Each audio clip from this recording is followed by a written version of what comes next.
سورہ بنی اسرائیل کی آیت نمبر 71 میں ہے کہ لوگوں کو قیامت کے دن اماموں کے ساتھ پکارا جائے گا. میرا سوال ہے کہ قیامت کے دن لوگوں کو کس طرح پکارا جائے گا, والد یا والدہ کا نام؟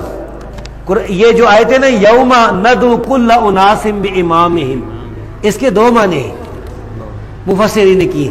ایک تو نامہ اعمال سے بلایا جائے گا, کسی کے دائیں ہاتھ میں کسی کے بائیں ہاتھ میں, یہ بھی معنی بالکل صحیح ہے. ایک ان کے امام سے بلایا جائے گا. اب جس کی اطاعت کرتے تھے, جس کی اتباع کرتے تھے, اس کے ساتھ بلایا جائے گا.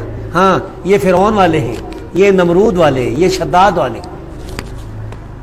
اور حافظ جلال الدین سیوطی نے اور ابن کثیر دونوں نے لکھا ہے کہ اس جو آیت ہے, یہ آیت اہل حدیث کی سب سے بڑی فضیلت ہے, کیونکہ لأن امامہم النبی صلی اللہ علیہ وسلم, کیونکہ اہل حدیث کا امام نبی ہے, ان کو نبی کے ساتھ بلایا جائے گا.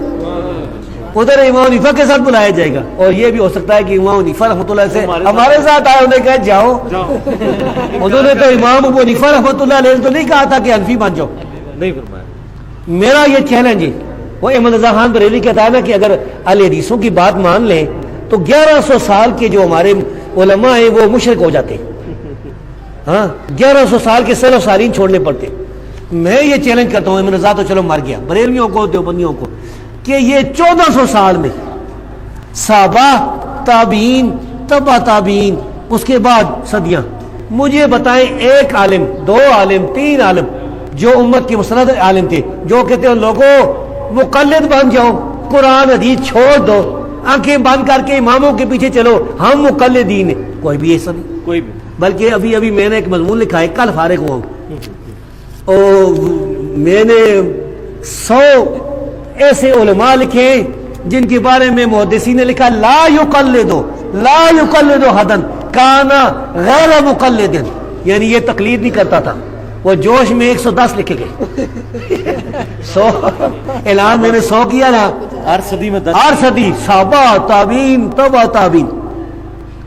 تو ہم کہتے ہیں کہ تم کوئی 2 4 کوئی 10 کو پیش کرو, جو لوگوں یہ جو جن کو تم اپنے بناتے ہو حنفی, یہ تمہارے جو علماء ہیں, مثال کے طور پر ذیلی, عینی, یہ سارے تقلید کے مخالف تھے. حتیٰ کہ شاہ ولی اللہ نے کتنی مخالفت کی. شاہ ولی اللہ جو تمہارا حنفی ہے, صوفی ہے, وہ بھی تقلید کی. جو حجت اللہ البالغہ اس کی پڑھ لو, پر خچے ہو رہا ہے. وہ کہتا ہے جو رفجین کرتا ہے مجھے اچھا لگتا ہے, جو نہیں کرتا.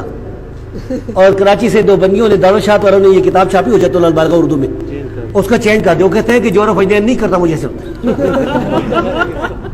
ایسے ظالم ہیں. اگلا فکرہ بھول کے چینج کرنا. ہاں آگے لوگوں کو, بھائی یہ والدہ کے ساتھ پکارنے والی حدیث ضعیف ہے, لوگوں کو والد کے ساتھ پکارا جائے گا.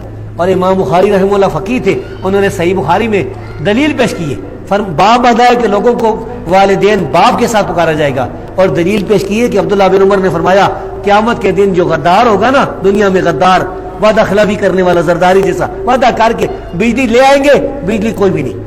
تو کیا ہے, غدار جو ہوگا وعدہ خلاف, اس کے پاس لکل غادر لواء یوم القیامہ, جھنڈا ہوگا اس کے پاس, پتہ نہیں کتنا بڑا جھنڈا ہوگا زرداری کے پاس اگر توبہ نہ کی تھی.